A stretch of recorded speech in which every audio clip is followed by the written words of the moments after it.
The Ngong Forest has shrunk to alarming levels. 4 million people are in desperate need of aid due to the prolonged drought devastating parts of the country. Kajiado County forms a part of those statistics. Kiangazi ilikuwa inaharibu na kuangusha ng'ombe. We have all witnessed what is happening in this El Nino time, and now we do not need any other language. Nature's language is firm and strict. But illegal human activity has made things even worse. Kukata msitu haitaendelea. Hapo pia lazima tukubaliane. Maneno ya kukata msitu itakoma. Why are all government agencies disabled? The fact that a human being, mwanaume mzima, anaweza anakuja kuiba shamba hapa. Who is he? Communities in the eye of the storm are fighting back. We fight impunity. Tumewon. Will the fight to save one of Nairobi's most important forests succeed?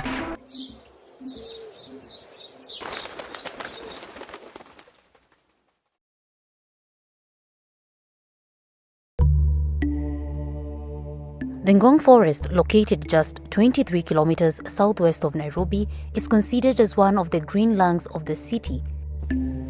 The forest is home to a rich tapestry of plant and animal life. But after years of encroachment, the Gong Forest is in danger. The previously thick canopies of forest cover are now gone, and so are the animals that sheltered under it.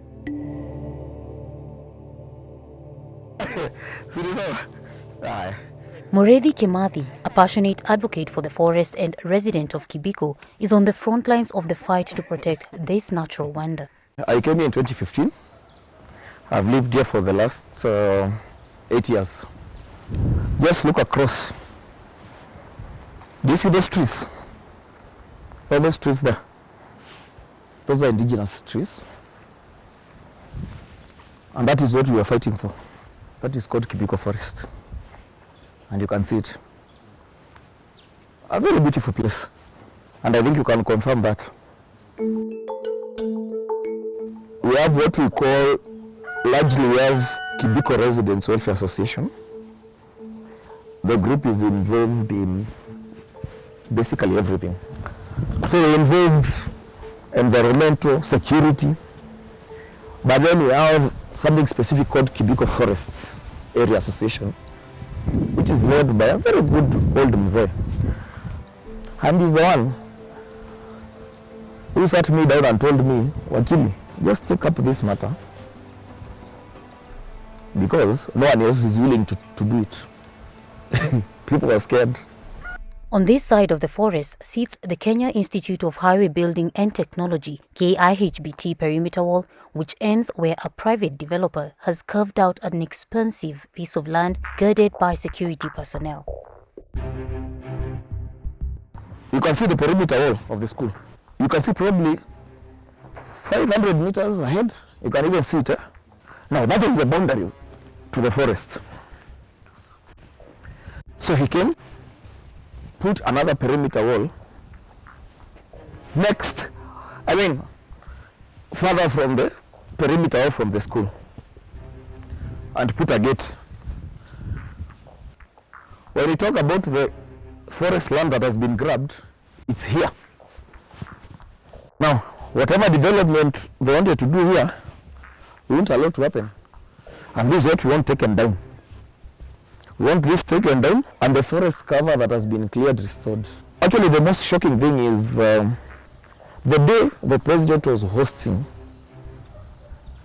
the summit on climate change at KCC, Penai was cutting down trees here. We are not here just to talk about Africa or climate change in the usual way.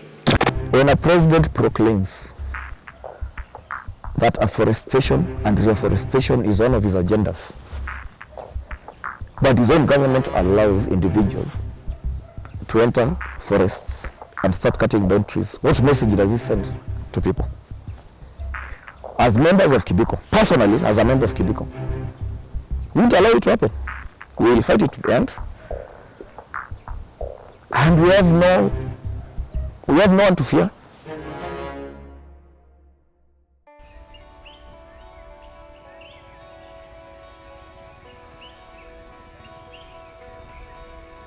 Jane Masharia is a research scientist on wetlands and biodiversity. I grew up enjoying nature. I grew up going down the river and seeing the beetles, the water beetles. When we could use a leaf to drink water straight from the stream.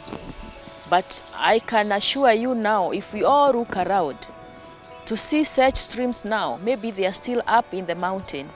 When we see the ISO, that is Nairobi River. Forests like Gong Hills form part of important catchment areas for rivers, including Bagathi, Gong River, most of them that end up pouring into the Athi River, which is an important water source for the country and for the people who live at the downstream and also upstream. It's along its flow to the Indian Ocean. The Ngong Hills Forest is divided into 3 blocks, each possessing unique attributes. These are Ngong Hills, Kibiko, and Ololua. During a recent study where I was a co-investigator, we recorded about 358 plant species. It is also important for mammals. We got about 40 species. Most importantly, we got about 255 bird species. That only emphasizes on the need to do more for this ecosystem. Originally spanning 7,232 acres when it was declared a central forest in 1964, significant portions of Gong Forest have been allocated over the years. Today, the forest has dwindled to less than half its original size. When we also see that in forests there could be grabbing of land that is happening, this violation and this impunity impacts us all. It doesn't stop in one area. Unfortunately, the people who take up land, especially in conservation areas and particularly forests, are really actually not the poor people at the end of the day. It's the people who have means. And this is the unfortunate thing about it all. Of course, for any malpractice in the forest, we have a law that guides us. Why are all government agencies disabled? People cannot even fetch firewood in this Kibiko forest. When people fetch firewood, they are arrested by forest service rangers and taken to court. The fact that a human being, mwanaume mzima, anaweza anakuja kuiba shamba hapa. Who is he? We want to know that. And we will reveal. According to the certificate of title in our possession, Geoffrey Tanai was granted a 99-year lease period beginning June 1, 1995 for 1.390 hectares of land with title number LR 261-382, located in the southwest of Bulbul in Kajiado County. But these are matters of public record because the case is already filed. Huh? Anyone can go to the registry at Kajiado and read. Within probably weeks, he had already started felling trees. You can imagine. You issued the certificate of title on 13th July. By August, you're already inside the forest. You're felling trees. You're putting up a perimeter wall. The Kibiko Community Forest Association, along with Mureithi Kimathi and Carrera advocates, are now seeking the cancellation of the title deed, the demolition of the perimeter wall, and the restoration of the forest. There is a serious, I would call it drought. And I will say outrightly. And personally, I believe it's within the Ministry of Lands. Because these forests would not be in private hands, were it not because of collusion between the Ministry of Lands, officials, and some people at the Kenya Forest Service. Kenya Forest Service is out to protect any government forests. So if an area has been classified as a state forest, it will remain a state forest and no one will be allowed to encroach into any state forests. The protest by the Kibiko Welfare Association has attracted senior government officials. We have done all the investigations, and the indications are that this is government land. This is Ngong Forest, and we are taking it back. Kajiado County Commissioner Jude Wesonga echoes the statement by the Permanent Secretary, warning that the land grabbers will face the full force of the law. It is important for everybody to take care of the environment. Encroachers will be brought before the law. We think it's optics, because if a certificate of title has been issued to a property and the government knows it's forest land. According to the Constitution of Kenya 2010, gazetted forest land cannot be transferred to private property at the Lands Office. If there's need to change a forest land to other land use, there's always a procedure, and the procedure is only degazettement, and that process should go all through to Parliament and all that, and notices are produced, and through all those public participation until finally it is confirmed to all of us and to the ministry that that is no longer a government land, and is carved from the maps of Kenya. So, who is Geoffrey Tenai, and how did he acquire the ownership of gazetted forest land? For information, the land registry at Ngong was never involved when this title was issued. This title was issued directly from Nairobi. Ordinarily, I have a title deed for my property. It is signed by the land registrar at Ngong, not the chief land registrar in Nairobi. Why exactly? Why? Before we went to court, we tried to involve the local central government leadership. Everyone was under instructions to keep quiet. Hao ni watu wa mkubwa. Huyu mkubwa ni nani? According to Kenya law, one Geoffrey Tenai has previously been involved in several land cases in the Environment and Land Court. Case 200-05-2015, Tenai was a defendant against plaintiff Rakbir Singh Sindhu, where he had claimed to be the proprietor of one land parcel in Eldoret Municipality, Block 13-265, and had been issued a certificate of lease. On 21st of December 2018, Judge Anthony Obayo from the Environment and Land Court in Eldoret found Geoffrey Tenai to have been registered irregularly as the proprietor. Judge Obayo ordered Tenai's name to be deleted from the land register and the property to be reverted to the plaintiff for extension of the land lease. According to case number 279 of 2016 in the Environment and Land Court, still in Eldoret, Geoffrey Tenai, George Ngoge Kero, Richard Kemei and Stephen Kemboi were accused by Edward Kiplangat Soy for obtaining land titles through fraudulent means. On the 20th of October 2020, the presiding judge, Dr. Millicent A. Odeni, declared that the title deeds belonging to Geoffrey Tenai and 3 other defendants were obtained through fraudulent means and ordered the Uasin Gishu Land Registrar to revoke the Eldoret Municipality, Block 14, 653 titles.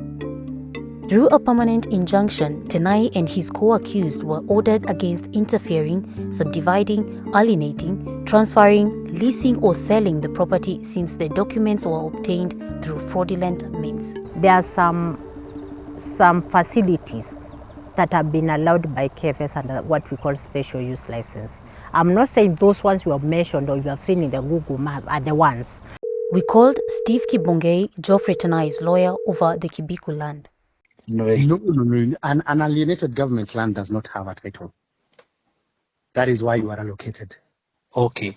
Yes. Yeah. It was an alienated government land. It was an alienated land. Okay. So the one that was gazetted as a forest, which was gazetted, I think, in 1940. Yes. The map does not cover that part, that particular land.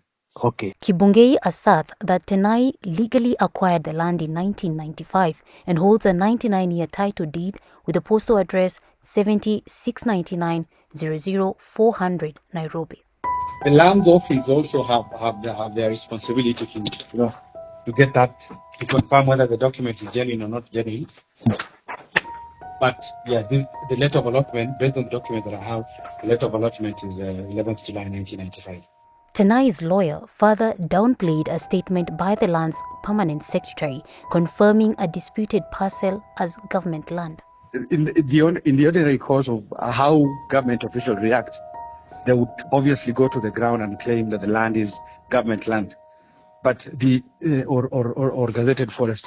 The advantage is police or DCI took over, and the ministry also formed more like a multi-agency to investigate that. As for Kibiko residents, they have vowed to fight till the end. We are seeking drastic orders against him and the government agencies involved. We are seeking restoration of that forest. The Ngong Forest, a forest reserve that was gazetted in 1985, has continued to deteriorate over the years, adversely affecting the livelihoods of many livestock keepers and urban dwellers. The destruction of the Gong Forest has a catastrophic impact on the climate and air quality in Nairobi. A recent research by the United Nations Environment Programme, UNEP, classified the city of Nairobi as the dirtiest city in Kenya with an air quality index AQI reading of 73. This level of air quality can be classified as moderate according to the World Health Organization, with a health advisory against prolonged exertion for those sensitive to air pollution.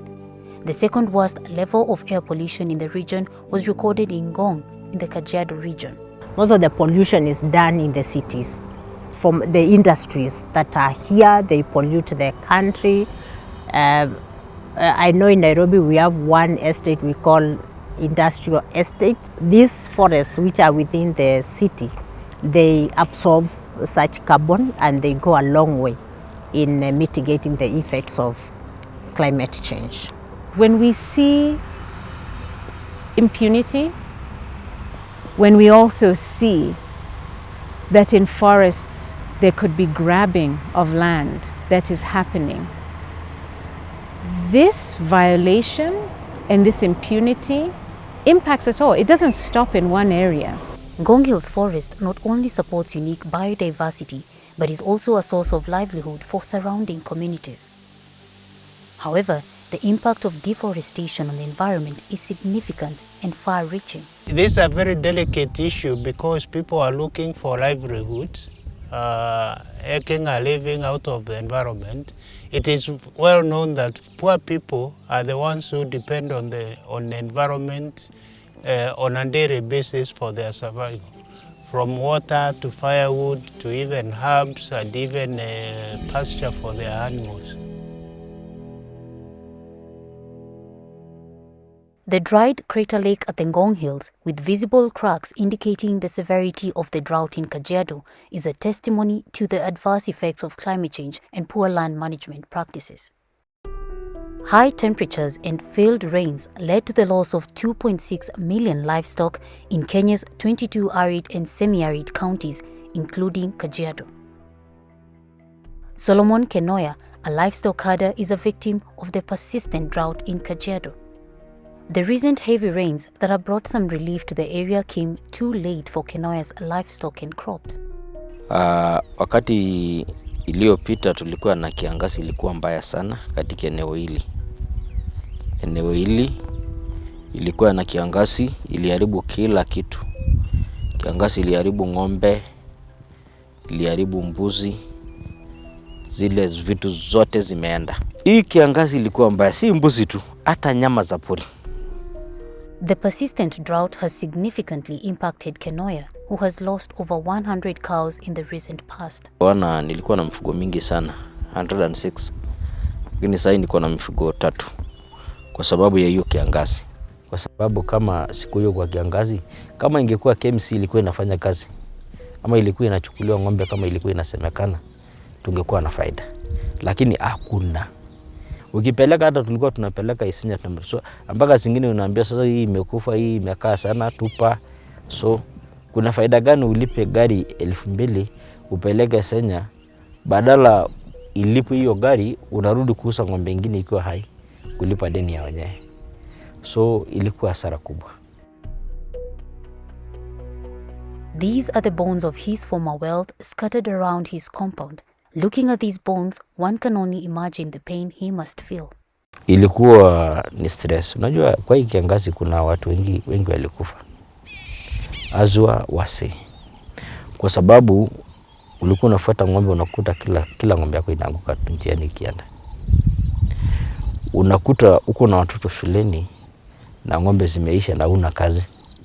So utashindwa utaanza wapi na utaelekea pande gani. As a pastoralist, the father of 4 relied on livestock to provide for his families, but with the drought, he has nothing left. Solomon and his family made a difficult decision to burn the cattle carcasses that were causing him mental stress. Tulikaa kama sasa, mimi nilikaa na familia yangu, tukachukua zote tukaweka mahali moja. So ikikufa tunaenda kuweka mahali moja. Kwa nini? Ndio tuende tuichome. Kwa sababu ilikuwa hata environment ilikuwa mbaya sana. I think it will really take a very long time for farmers to recover the losses that have been experienced. The government can just do so much to help people in the recovery process. One is to create an awareness that people know that it's not as it has always been. Things have changed. During the tough times, there were programs that were brought by the national government for uptake for people to sell animals. But you can only sell so much, those which were actually able to make it to go to the slaughter places. Others that did not make it. A few months after the extreme drought ended, Kajiado Central Sub-County, Kajiado County continued to bear the brunt of raging flash floods. The short rains season turned into a deadly weather phenomenon, El Nino. Kwa sababu wakati kiangazi ilipopita, tulirudi tena mvua sasa ilikuja. Tulipata mvua kubwa sana, lakini ilikuwa imefanya kuharibu mambo mengi sana. Kwa sababu sasa ukikuta mabarabara hakuna, ukikuta silange zimeharibu mingi. Kenoya is among many pastoralists who are struggling to provide for their families due to the harsh weather conditions caused by climate change. Mambo imebadilika. Na mambo ikibadilika, uende kama vile mambo imebadilika. Kwa sababu sasa ujui. Juzi tulikuwa tunangojea El Nino. So ujui what is the going on, itakuwa nini tena. Most counties, in fact more than half of the 47 counties have been affected by the two extremes. The areas that used to be our food basket, they've been affected because when there is extreme, when there is too much drought, the crops are not growing. With the rains, the farmers were caught off guard. Before harvest, the water was affecting their harvest because some of the crops ended up rotting. So to say the least, everyone, each corner of our country now knows about climate change. The impact of climate change witnessed here is made worse by uncontrolled grazing and subdivision of community lands, shrinking grazelands, and making the traditional pastoralist lifestyle increasingly difficult to sustain. Sasa unajua sisi wa Maasai, ile kitu sisi hatuogopangi ni mnyama. Hiyo tunajua kudeal nao. So hata ikisemekana nyasi ika hapa na kuna simba na kuna nini, sisi tunalisha. Kama kuna hata msitu ile ambayo watu hawezi ingia, sisi tunaingia na wanyama. Na tunaenda mpaka Tanzania, tunaenda mpaka Ngorongoro kwa sababu ya nyasi kutafutia nyama. Juzi tulikuwa Tanzania. Tulikuwa kwa ile mlima inaitwa Lokisalia. Tulikuwa Magadi. Na huko tulikuwa tunalisha. Tulitoka Magadi tuliingia Karen. Ndani kwa hiyo msitu ya Karen. Na tulikuwa tunalisha ng'ombe, tunakaa huko, tunaishi na wanyama. And people waited until they know that in this particular month we shall start grazing here. We shall begin to let our animals graze here. And they could almost tell that it will be able to sustain the animals until when the rains comes again. Now that has been challenged because now land has been subdivided. There are now individual parcels. It started as group ranches. Of course that changed into individual parcels. The rapid growth in population and development has led to the expansion of urban centers such as Ngong, Kiserian, Ongata Rongai, Bulbul and Isinya. This development has come at a cost. The forests in these areas have been further diminished, jeopardizing the delicate balance of the ecosystem. Ngong conservation leader Jackson Mwangi understands this all too well. Personally, I came here in 1969 and I found rivers flowing from Gong Hills. All the way from Gong to Kiserian, rivers were flowing when we were young boys. Unfortunately now, you are trying to tell your children how the rivers were flowing, they cannot understand because the valleys are dry, there is no single drop of water going down the river. Kiserian itself is a very fast growing town. There is a lot of development. Urbanization has taken a toll on most of these areas, especially the rivers, and it is a big problem. The impact of major infrastructure development and proliferation of urban centers in the states raises some pertinent questions. All these things are possible to be balanced. We know of countries like, for example, Scandinavian countries, which are like 70% forest cover, and their economies are very well developed. Yeah, so it's not a question of either or. We can actually have both. I want to believe that the implementation of the spatial plan for Kajiado will help a great deal in making our towns stay in designated places so that they can be controlled, so that there can be proper management of things like waste management and all that. Experts warn that with all these developments, forest cover will only continue to shrink further. As Kenyans, we consume services from the government or its agencies. NEMA, Kenya Forest Service, even these CSS, PSS. We are consumers of their services. What we are doing here, it's not justice.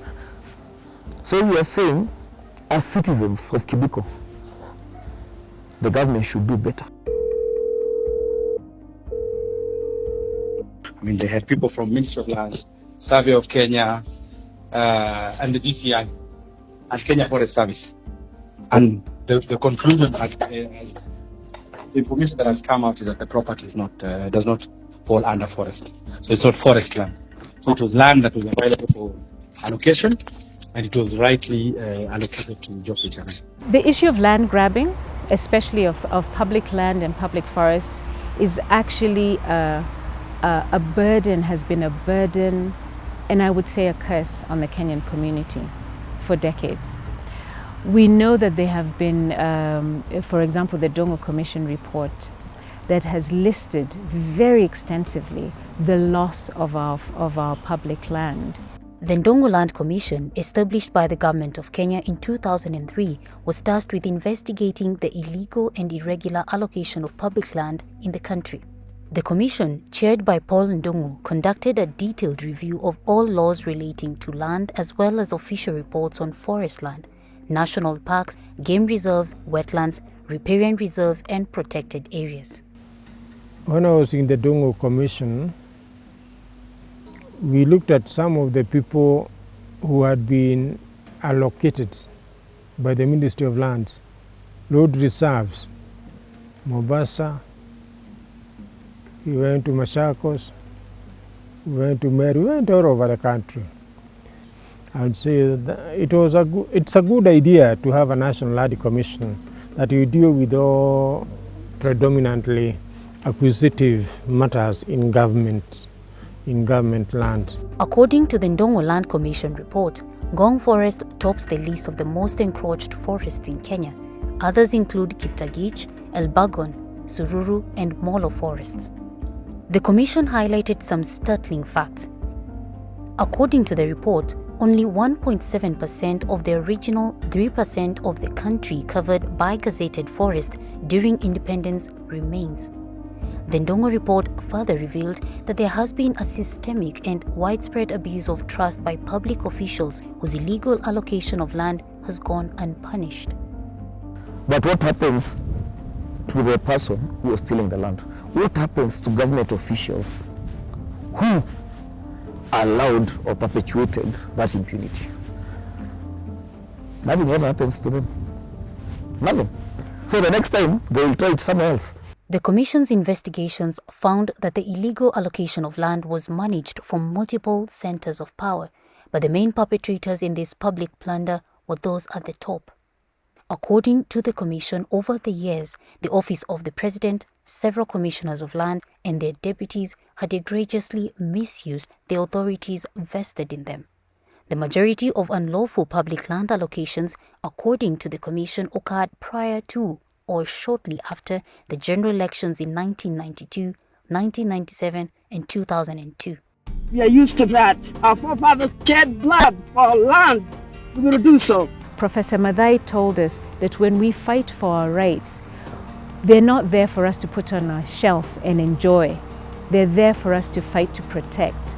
And that is the safeguarding we're talking about. It is during this period Nobel laureate Professor Wangari Maathai led protests against the Moi regime. It's a very sad saga that we have a government in this country that is actually overseeing the destruction of forests and the grabbing of public land. We fought for the protection of Karura Forest. We continue to think about the challenge and the threat that illegal logging we face in Kenya. So that is really significant. Wangari Maathai, through the Greenbelt movement, fought against illegal and irregular accessions, which were often made without any scientific considerations and conducted under the guise of settlement schemes and development projects. If we relax, if we sit back and think that we won some battles, that Professor Maathai led this and we're done, and we sit back and relax, I'm afraid that we're going to see some real loss. And we're seeing that, as you know, with the grabbing of public land and the illegal harvesting. The government does not sleep forever. At one point it will wake up, and if it comes to your door, you have to find a way of sorting the issue around you. Concerning the records at the Ministry of Lands and Settlements, the Ndongo report indicated that many have been purposefully destroyed and land has been frequently distributed using forged letters and paperwork. You look at two things, internal and external. In internal is what you asked me about, where you have people whose integrity is questionable, where officers do not live up to the Court of Public Service ethics. They have not ascribed to it. They were embroidered, yes, but they have. And you cannot say that the Minister of Lands is unique from other ministries or from other agencies. These are our Kenyans, they are our sisters, brothers. So you not miss a part element in between. These trends appear to be creeping back in despite the new constitutional dispensation. We are truly under threat. We cannot continue to have the restoration and rehabilitation of these forests for a few years or a few decades and then resume the fight again. Key government bodies have made several attempts to rectify the trend of ecosystem degradation, but their efforts have had very limited success. With the arrival of the rainy season, everything changes. A diverse group of leaders has united in Ngong Town to tackle the urgent threat of climate change. The Trees for Good program is a vital initiative that aims to significantly increase tree cover, address nutritional challenges, and provide sustainable income for Kajiado residents such as Solomon Kenoya, who had lost his cattle to drought. Project coordinator Ronald Kivi explains the program's goal. Kajiado, we had a pilot project 2021 where we worked with Kajiado and we planted 20,000 seedlings, and the project went very well. And so when we were selecting the counties to receive the 200,000, Kajiado was one of it. And because also Kajiado is one of the counties that are heavily affected by climate change. Trees for Food is combating food security through planting of trees. And Trees for Food is a program where we are looking at improving the food security situation in this country, at the same time combating the climate and environmental issues in the country. The Trees for Food program is a collaborative effort between climate change experts, communities impacted by climate change, religious leaders, and the Ministry of Interior and coordination of national government. There's a big market out there for the Hass variety of avocado. Now, the groups that have been selected will receive this in clusters. This community will be able to join the export market in 2 to 3 or 4 years' time. This will add a lot to their economic, as we say in Kenya, pesa mfukoni. And this is one of the main aims of this project. Planting trees is a crucial step in capturing and storing carbon dioxide from the atmosphere through photosynthesis. It is a critical step towards Kenya's goal of reducing carbon emissions, deforestation, and the undoing of the damage of years of destructive practices, as outlined in the country's contribution to the Paris Agreement. They are not only taking care of the restoration we are talking about, the 30% tree cover we are targeting, but it will also take care of the nutritional aspect of the families. While the efforts to mitigate climate change continue to influence communities into adopting new ways of life, there are more hurdles. Kenyan society can never truly advance or evolve if it keeps rewarding corruption with power. Corruption will continue. It's a very strong engine in this country, more powerful than anything else. It buys votes, it puts people in office, and it puts other people into punishment. So long as corruption, so long as money is buying office, high office, we can't get out of it because it is being rewarded. Corruption is being rewarded every year, every 5 years, and maybe up to today. All this means that, in the long run, the efforts of Jane Macharia and Jackson Mwangi in creating public awareness and Ronald Kivi in planting trees may be rendered ineffective, and the work of Advocate Mureithi Kimathi in protecting forests could be undermined by corruption. This could potentially worsen the impact of climate change on people like Solomon, who are already suffering from the consequences. Hii kiangazi imetufunza ambayo tumeona kweli tukielekea hivi miaka 10 zingine zinakuja hakuna kitu tunafanya. So ninataka sasa kubadilisha mawazo. Mungu akinijalia na akinibariki nipate ng'ombe ya maziwa hata kama ni 4. You just can't keep quiet when illegalities are happening. You have to point them out. And as residents of Kibiko, we have to fight impunity, basically. We have to rise up and do something. We have to act now. We have no choice. Nature is unforgiving, as the late Professor Wangari Maathai said, and we have seen the impact. The tree is beautiful. It inspires, it grows, it's beautiful. You can't give up. You must break the cycle.